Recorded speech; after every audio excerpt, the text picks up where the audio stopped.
एक सीधा साधा गांव का भगत कभी कथा नहीं सुनता था, गाय चराता था गांव की।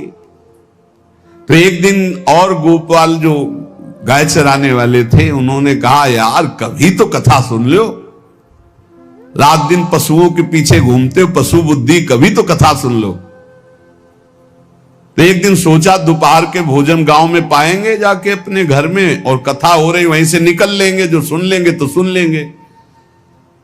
खड़े खड़े वहां चर्चा चल रही थी, जिसने मनुष्य जन्म लेकर के गुरु मंत्र नहीं लिया और नाम जब भगवान का नहीं किया, उसका जीवन मुर्दा, व्यर्थ जीवन। चला गया सुन के, और बार बार वही दिमाग में कि पंडित जी कह रहे थे गुरु मंत्र नहीं लिया और नाम जप नहीं किया तो मुर्दा जीवन। जिन हरि भगत हृदय नहीं आनी, जीवित सौ समानते प्राणी। दूसरे दिन फिर गया, कहा पंडित जी आपने कल कथा में कहा था गुरु मंत्र ले लेना चाहिए, नहीं तो जीवन मुर्दा हो जाता है, बेकार जीवन रहता है। तो देव गुरु मंत्र आप, और तो हम किसी को जानते नहीं। तो देखा फटा पुराना कपड़ा, डंडा लिए एक चरवाहा। तो उनका ऐसे थोड़ी कि तुरंत गुरु मंत्र दे दिया जाता है, आखिरी दिन कथा के मिलना फिर दे देंगे, टाल दिया। अब वो आखिरी दिन कथा के तो दिन चढ़ावा चढ़ रहा था, तो पंडित जी ने कहा जब चलें तब ले लेना गुरु मंत्र, टाल दिया। अब वो जब आखिरी दिन के बाद वो, तो उस समय घोड़े पे बैठ सब सामान लाद के पंडित जी चलते थे, वो तो सब सामान लाद के चलने लगे हो। तो पीछे पंडित जी आप जो कह रहे थे कि गुरु मंत्र देंगे, आप गुरु मंत्र दे दीजिए। पंडित जी रबड़ी पवाई गई थी, घोड़े से उतरे, घोड़ा एक भगत के यहां खड़ा किया और लोटा लिया और भागे, क्योंकि सोच लगी थी। अब वो भगत किसान आदमी, गांव का गंवार आदमी पीछे लगे, पंडित जी अरे गुरु मंत्र दे दो, कितने दिन से टहला रहे हो आप। अरे उनका यार मतलब सोच का पेशा, तू गुरु मंत्र की बात कर। अब वो पीछे लगा कि अब हम नहीं जाने वाले, आपने सब सामान लाद ली थी, भगवान की कृपा कहो कि आपको सोच लगी आई, नहीं तो आप हमको तो गुरु मंत्र ही नहीं देते, हम आपको नाम पर विश्वास की बात। पंडित जी तो दात गपोचन, जय गुरुदेव की, जय गुरु। वो दबकाए है दात गपोचन, मतलब एकदम मूर्ख आदमी, तो सोच तो। वो प्रणाम कर लिया, जय गुरुदेव, धत गपोचन, धत गपोचन। जपना न राधा न कृष्ण न राम न हरि। घर आया, बोले आज से गाय चराना बंद। बोले क्यों? बोले गुरु मंत्र मिल गया, अब हम भजन करेंगे, हमारा जीवन मुर्दा नहीं रहेगा, अब जीवन सार्थक रहेगा। और मेहनत करने वाला आदमी, गाय चराने वाला आदमी, अब शुरू हो गया बैठ के धत गपोचन, धत गपोचन। अब इसमें न कोई भगवान नाम है, न कोई मंत्र है, न प्रणव है, न नमो नमः, कुछ नहीं। गांव के लोग, घर के लोग बोले कि यार 50 गाय चराता था, पता नहीं कौन सा हम लोगों का पाप उदय हुआ कि कह दिया कि कथा सुन लेना। अब वो गाय चराना भी छोड़ दिया, अब गपोचन शुरू हो गया। अब उसकी ऐसी लगन लगी, सहज सरल भोले जो होते हैं ना, हरिवंश महाप्रभु कह रहे हैं, मुनि मन ध्यान धरत नहीं पावत, करत विनोद संग बालक भट, दास अनन्य भजन रस कारण, जैसे हित हरिवंश प्रगट लीलान। लालजू महाराज बड़े बड़े मुनियों के ध्यान में नहीं आने वाले, बड़े विनोदी। रुक्मिणी जी से कहा तैयार हो, भगत के दर्शन करने चलना है। रुक्मिणी जी ने कहा बहुत दिनों बाद आज आपको किसी भक्त की याद आई, प्रभु जरूर कोई महाभागवत होगा, हम चलते हैं। बोले बहुत विचित्र महाभागवत। चले, साधारण वेश में चलना है। जब गांव में गए, उस भगवान तो सर्वज्ञ ही है, उसके घर के दरवाजे में बैठ गए और रुक्मिणी जी से कहा कि पहले तुम मिल के आओ भगत के, फिर हम मिलेंगे। रुक्मिणी जी ने कहा हाँ ये उत्तम बात है, पहले हम उनको दर्शन दे के और दर्शन करके आती है। तो आंख मूंदे से, न खाना न पीना, धत गपोचन। रुक्मिणी जी इनका ये कौन सा नाम भगवान का, न विष्णु शास्त्र नाम में है, न गोपाल शास्त्र नाम में है, और कहीं हमने पढ़ा नहीं, ये कौन सा भजन कर रहा है? कहे किसका भजन कर रहे हो? चुप रहा। फिर किसका भजन कर? 2-3 बार तो गुस्सा के आंख खोला, देखा कोई स्त्री, तो बोले तुम्हारे खसम का भजन कर रहे हैं। और किसका कर रहे हैं? वो रुक्मिणी जी आ गई, बोले बहुत जानकार भगत है प्रभु द्वारिकाधीश से कहा बहुत जानकार भगत है। बोले क्यों? बोले हमने कहा कि किसका भजन कर रहे हो, देखो हम इतना छुप के गई थी, लेकिन वो पहचान गए, वो कह रहे तुम्हारे खसम का भजन कर रहे थे। अब भगवान ने कहा हाँ तभी तो हम आए भगत जोड़कर। बोले प्रभु आप दर्शन बाद में करना, जाके पहले हमारा प्रश्न बता, प्रश्न का उत्तर दे दो कि आपके विष्णु सहस्त्र नाम, गोपाल सहस्त्र नाम, बहुत से नाम हैं, ये नाम तो हमने कभी नहीं सुना। भगवान ने कहा ये नाम हमको तो बहुत प्यारा है। बोले आपको कब, मतलब ये कब कैसे नाम रखा गया? बोले बहुत प्यारा है, हमारा ब्रज का रखा हुआ नाम है, ब्रज में मैया ने रखा था। कैसे रखा था? बोले एक दिन मैं माखन चोरी कर रहा था, सखा के कांधे पर खड़ा हुआ, ऊपर माट में हाथ डालकर मक्खन पूरा ऐसे खाता जाता, सखा को पवाता जाता। इतने में मैया और गोपी जन आ गई। एक कन्हैया ये क्या कर रहा है? अब हमने देखा कि फंस गए। हमने कहा कि मैया हमें बहुत भूख लगी थी और देखा कि इसमें चींटी चढ़ी हुई है, तो हम चींटी निकाल रहे थे। तो बोले चींटी कैसे निकाल रहे थे? यहां पूरा हाथ सना हुआ है तुम्हारा चींटी। बोले अरे भैया तू बावरी, जब चींटी को ऐसे निकालने करते वो अंदर चली जाती तो खबो खबो के निकाला, इसलिए ऐसा इतना हाथ हो। बोले यहां मुंह में भी जब तुम्हारे मक्खन लगा, एक मक्खी बार बार उड़ रही थी तो हम ऐसे मारा तो पूरा मुंह में मक्खन लगा। मैया ने कहा धत गपोचर। बोले ये उस समय का नाम रखा हुआ है, मेरा बाल गोविंद में जब मैया ने रखा था मक्खन चोरी के समय उस। अब आप विचार करके देखो, भगवान का साक्षात्कार गुरु वचनों पर विश्वास होने पर साधारण शब्द बोला तो भगवान तो सर्वलोक महेश्वर सर्वज्ञ, उनके सब अक्षर, जैसे हर अक्षर में आ विराजमान है, का खा गा घा आ, ऐसे ही सब अक्षरों में ब्रह्म विराजमान है।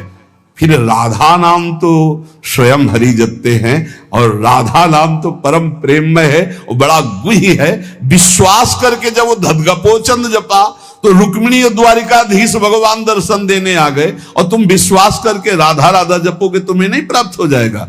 अरे यही राधा स्वयं भगवान हरि जपते हैं। इसलिए पहला जीवन का चरम लक्ष्य भगवत प्रेम, भगवत प्राप्ति। दूसरा, हमारी बुद्धि केवल विचार करे तो श्यामा श्याम के ही विषय में, किसी व्यक्ति वस्तु स्थान का अगर हमारा चिंतन हो रहा, संबंध हो रहा, तो श्यामा श्याम के संबंध से हो। जैसे गोस्वामी तुलसीदास जी कहते, नाते नेह राम के मनियत सुहृद सुसेव्य जहां लो। अगर ऐसा नहीं तो फिर हर वस्तु व्यक्ति स्थान में एक आसक्ति है, वो बांध लेगी, आप श्यामा श्याम तक नहीं पहुंच पाएंगे। इसलिए बुद्धि का जरूरी है प्रिया प्रीतम में स्थित होना। अगर बुद्धि ये निश्चय कर ले कि परम सुख स्वरूप श्यामा श्याम ही हमारे हैं, हम श्यामा श्याम के हैं, सुख है तो श्यामा श्याम के नाम में, रूप में, लीला में, धाम में। अभी आपने सुना आनंद का तारतम्य। तीसरा, जो गुरुदेव ने नाम दिया है इससे बढ़कर महत्व तो किसी नाम में नहीं होना चाहिए, किसी की निंदा नहीं। सब नाम हमारे प्रभु के हैं, पर हमारे लिए सर्वश्रेष्ठ नाम हो गया जो गुरु ने दिया है, जो मंत्र दिया, जो नाम दिया। एक एकांतिक में आए और बोले हम कुछ 2-4-6 महीने से हम आपके शिष्य हैं, मंत्र ले लिया है। स्वप्न में एक महात्मा आए और उन्होंने हमको और मंत्र दिया है, तो अब तो हम समस्या में फंस गए कि आपका दिया गुरु मंत्र जपें या स्वप्न में कोई और महात्मा आए थे उनका दिया जपें, क्या करना चाहिए? तो हमने कहा तस्मात् शास्त्रम प्रमाणम। जब सप्तऋषि जी आए, स्वप्न में नहीं, सीधे साक्षात आए पार्वती जी के पास। और कहा ये किसके लिए तपस्या कर रहे हो? महादेव जी के लिए। महादेव जी में क्या है, चलो हम तुम्हें भगवान नारायण को पति रूप में, भगवान विष्णु वैकुंठाधिपति अपार वैभव, उनको। तो जो माता जी ने बात कही पार्वती मैया ने, वही बात पकड़नी है। उन्होंने कहा तजऊ न नारद कर उपदेशु, आप कहें सतबार महेशु। सप्तऋषियों, अपने गुरुदेव नारद जी के उपदेश का मैं कभी त्याग नहीं कर सकती, चाहे स्वयं इष्ट देव भगवान शंकर आकर सैकड़ों बार कहें तो भी। तजऊ न नारद कर उपदेशु, आप कहें सत बार महेशु। कोटि जन्म लगी रगर हमारी, बरों संभुनता रहूं कुंवारी। करोड़ जन्म लूंगी, हर बार अपने गुरुदेव के दिए हुए मंत्र का अनुष्ठान करूंगी और देवाधिदेव महादेव को पति रूप में वरण करूंगी, अन्यथा कुंवारी रहूंगी। बहुत सी कन्याएं और बहुत से वर हैं, आपको ब्याह कराने का शौक है तो आप जाइए, लेकिन मैं पर्वत से प्रकट हुई हूं, हिमालय से मैं अडिग हूं अपने गुरुदेव के वचन में। तो यहां कह रहे चौथा, समस्त इंद्रियां भोग विलास के लिए लालायित रहती हैं, सबकी। अब इनको भोग देना भी है, बिना भोग के, बिना विषय के जीवित नहीं रह सकते। शरीर चलाना है, सेवा धर्म पूर्ति करनी है, पानी पीना भी विषय है, अन्न पाना भी विषय है, देखना भी विषय है, सुनना भी विषय है, सब विषय के अंतर्गत आता है। तो यहां अपनी इंद्रियों से जो विषय ग्रहण करना है वो भागवतिक करना है। जैसे हमें पानी पीना है तो प्रभु को अर्पित करके राधा वल्लभ लाल की जय, और फिर भावना करो हृदय में प्रभु विराजमान है, जलपान कर। भोजन भोग अर्पित किया, भगवत स्वरूप प्रसाद, हम प्रसाद पा रहे। वस्त्र प्रसादी, सुनना भगवत विषय, देखना भगवत भाव, बोलना भगवत संबंध से। हर इंद्रियों के विषय को हमें भगवत संबंध से युक्त कर लेना है। यदि भगवत प्राप्ति करनी है, भगवत प्रेम प्राप्त करना है, तो पहला चरम लक्ष्य, मुझे इसी जन्म में भगवत प्राप्ति करनी, भगवत प्रेम प्राप्त करना है। दूसरा, बुद्धि का पूर्ण समर्पण अपने आराध्य देव श्यामा श्याम में। तीसरा, गुरु प्रदत्त नाम रूप लीला गुण सेवा उपासना सांगोपांग गुरु प्रदत्त। चौथा, समस्त इंद्रियां भगवत संबंध से युक्त। पांचवा, जीव का चिंतन प्रत्येक क्षण पदार्थ, व्यक्ति, परिस्थिति, विचार भोगों के, क्रियाओं के, संबंधियों के, जहां जहां जाए वहां से हटाकर अपने लक्ष्य श्यामा श्याम में लगाओ, या जहां जहां जाए वहां प्रिया प्रीतम की भावना करो। जीवन का प्रत्येक पल किसी व्यक्ति के विचार में, वस्तु के विचार में, स्थान के विचार में, भोग विचार में, जहां जहां जाए वहां से हटाकर श्यामा श्याम में लगाओ, या जहां जहां जाए वहां श्यामा श्याम को देखो। बहुत सुख मिलता है, अपार सुख मिलता है। जिससे प्यार होता है, अपनापन होता है, उसकी बात सुनने में सुख मिलता है। अरे वो दिशा अच्छी लगती है, वो दिशा अच्छी लगती है। जिधर अपना प्यारा बसता है ना, वो दिशा अच्छी लगती है। उधर से आई हुई वायु ऐसा लगता है प्यारे का आलिंगन हो रहा है, अभी वो प्रेम जागृत नहीं हुआ। इसलिए उस एरिया को कोई आ जाए, अच्छा आप उधर से आए, जहां अपना प्यारा बसता है उस क्षेत्र का कोई आ जाए तो ऐसा लगता है प्यारा मिल गया। उधर की वायु आ जाए तो प्यारा। जहां प्रीतम जी देश की प्यारी लागे पौर, जिधर प्रीतम बसते उधर से यस्या कदापि वसनांचल खेलनोत। जिधर हमारी प्यारी जो प्यारे जो, नाम में अपार सुख तब अनुभव आएगा जब आसक्ति हो जाएगी। अभी आसक्ति अन्यत्र है, नाम में आसक्ति तो है नहीं। तो एक उपासक, ये मुझे नाम जपने में श्रद्धा नहीं हो रही, बिल्कुल ना हो, आप चिंता मत करो। भाव शब्द समझिए, कुभाव अनख आलसहु, नाम जपत मंगल दिशि दसहु। भाव से जपो, कुभाव से जपो, मन लगे या ना लगे तुम्हें फल मिलेगा, पक्का मिलेगा, मंगल दसों दिशाओं में होगा। विश्वास करके जपो तो, और एक दिन जब स्वाद लग जाएगा तब आप भी ऐसे ही बोलोगे जैसे बड़े बड़े संत महापुरुष बोलते हैं, नाम जीवन, नाम सर्वस्व, नाम ही हमारा प्राण धन। 8वां, जीवन में राग द्वेष न रह जाए। बड़ा खतरनाक है ये राग द्वेष। अगर किसी से राग है तो बड़ा सूक्ष्म होता है राग का धागा, और वो जब हमारे ऊपर संकट आएगी, विपत्ति आएगी, या तो वो धागा दिखाई देता कि अभी वो है ना। द्रौपदी जी को पहले श्री कृष्ण याद नहीं आए, 5 महारथी पति है अतिरथी, वो याद आए, फिर भीष्म आदि याद आए, फिर अपनी भुजाओं का बल, फिर दांतों का बल, और जब निर्बल तब महाबल। सुनेरी मैंने निर्बल के बल राम, महाबल प्रभु श्री कृष्ण का तब जागृत हुआ। यह राग बहुत खतरनाक है, किसी से राग ना करें। यही राग जब प्रियालाल के चरणों में अर्पित हो जाता है तो अनुराग कहलाता है। जब शरीर भोग, शरीर संबंधी, यही बहुत फंसाव वाला जन्म मरण चक्र का मूल यही राग है। और जब इसमें बाधा पड़ती तो द्वेष हो जाता है। द्वेष बहुत खतरनाक है। भजन कर रहे हैं, कई वर्ष पहले किसी ने कुछ कहा, याद आ गया और जलने लगा हृदय।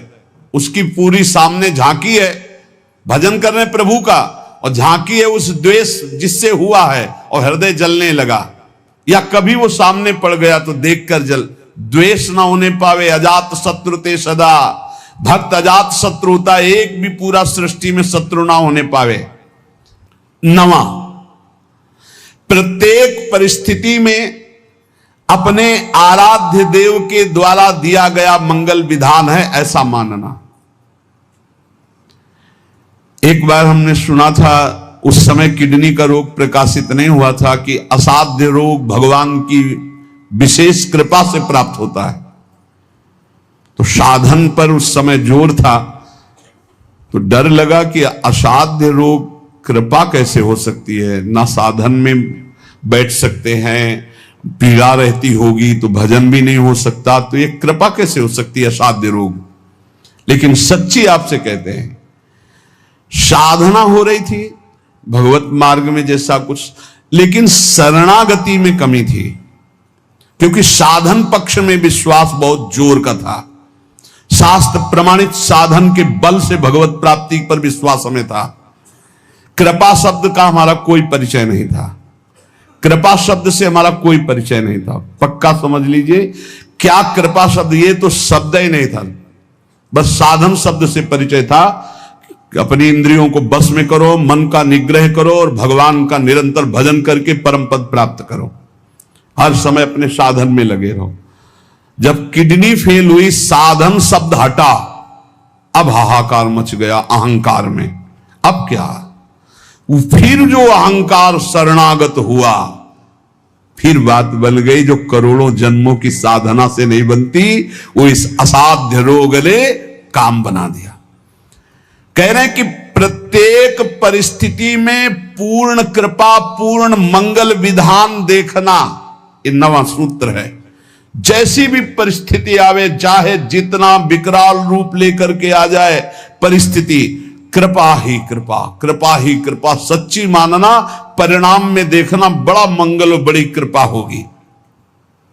10वां, प्रेम प्राप्ति के मार्ग के पथिक का जीवन बड़ा विनयमय, बड़ा विनम्र, बड़ा संयमी, सदाचारपूर्ण, त्यागमय और शांत सुख स्वरूप, प्रेमी महात्मा का ये स्वरूप।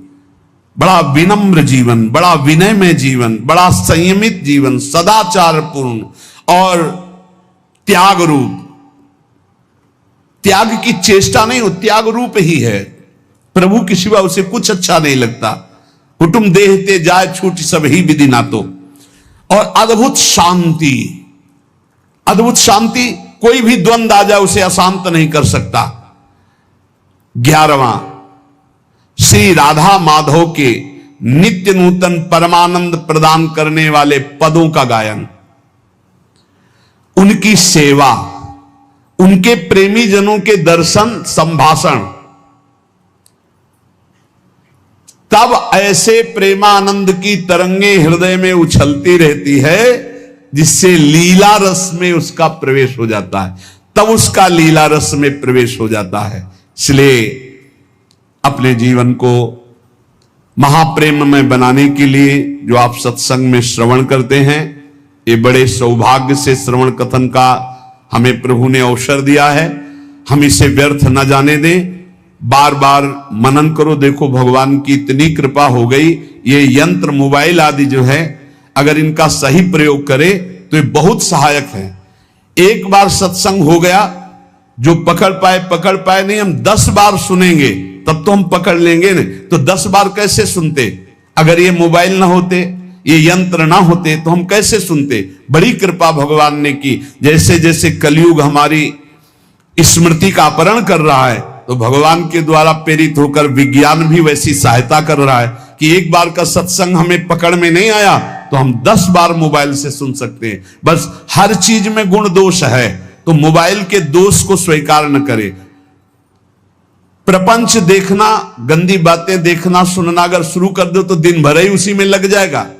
मतलब की बात देखो, संत महापुरुषों के सत्संग को सुनो और उसका मनन करो, उसको अपने आचरण में उतारो और एक क्षण भी नाम से विलग न रहो, जीवन का परम लाभ। शेष चर्चा आगे। श्री राधा वल्लभ लाल की।